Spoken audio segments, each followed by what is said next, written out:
Hello everyone, আসসালামু আলাইকুম। আজকে আপনাদের সাথে আবারও একটি গল্প শেয়ার করব। এটা বাস্তব ঘটে যাওয়া একটা গল্প দিনের আমাদের মাদ্রাসায় ঘটে গিয়েছিল। তো চলুন আজকে সেই গল্পটা আপনাদের সাথে শেয়ার করি। এই ঘটনাটা ঘটে গিয়েছিল আমার বড় আপুর এক ফ্রেন্ডের সাথে ঘটে যাওয়া। তার নামটা আমি উল্লেখ করলাম না।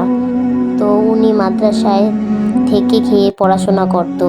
একদিন মাদ্রাসায় পড়াশোনা শেষ করে খেয়ে দিয়ে দুপুরের পরে তারা একটু গল্পগুজব করছিল। তো তখন প্রায় গল্পগুজব করতে করতে বিকেল হয়ে গেল। ওনার গোসল করার সময় হয়ে গিয়েছিল আরও আগে। তো তার গোসল করতে দেরি হয়ে গিয়েছিল দেখে তাড়াতাড়ি সে গোসল করতে চলে গেল।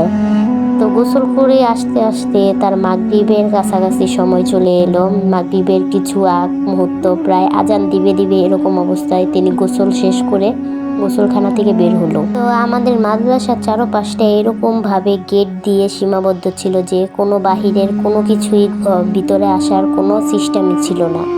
একমাত্র মেন গেট যেখান দিয়ে হুজুররা বা আমরা সবাই যাতায়াত করতাম ওই জায়গায় ছিল। তো উনি গোসল শেষ করে বাহিরে বের হলো। তো গোসলখানার সাথে একটা বড় বালতি ছিল, ময়লার বালতিটার মধ্যে মাদ্রাসার যাবতীয় সবাই ওই বালতির মধ্যে ময়লা ফেলাইতো। তো সে গোসল শেষ করে ওই বড় আপুটা গোসল শেষ করে বাইর হয়েছে। তো ওই ময়লার বালতিটার মধ্যে একটা বড় কালা কুকুর বসে বসে ময়লা খাইতেছিল।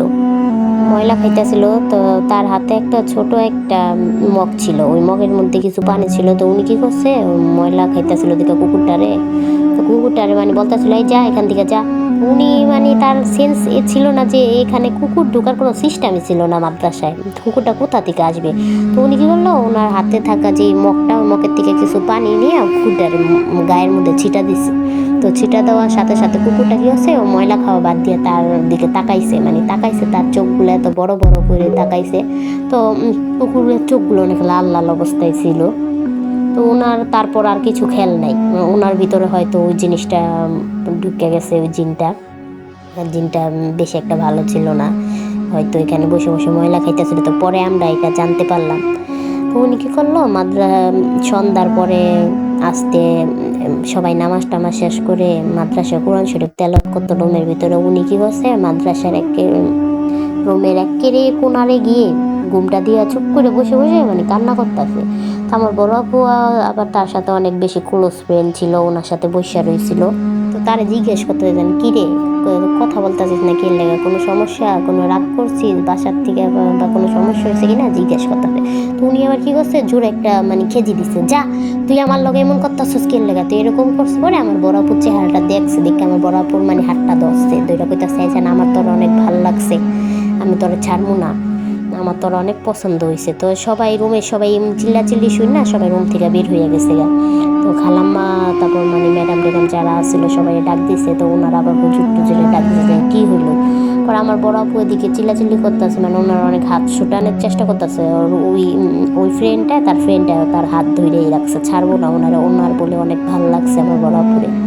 তারপর কি হুজুরদের ডাক দিল। তো সবাই বরকা পরে রয়েছিল, মহিলা মাদ্রাসার সবাই বরকা টরকা পরে রেডি।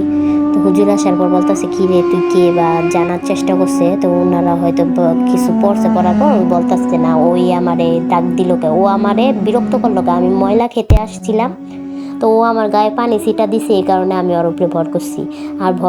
তো আমি এখন যাব না, আমার ওই মেয়েটাকে অনেক ভালো লাগছে, মানে বড় আপুর কথা বলতেছে, ওর অনেক ভালো লাগছে, ওরে আমার সাথে করে নিয়ে যাব। তো নিয়ে যাবো বলতেছে। তো হুজুররা পানি টানি পড়া টড়া আবার ছুটা টুরা পড়া ওর গায়ের থেকে জিনটা সরাইলো।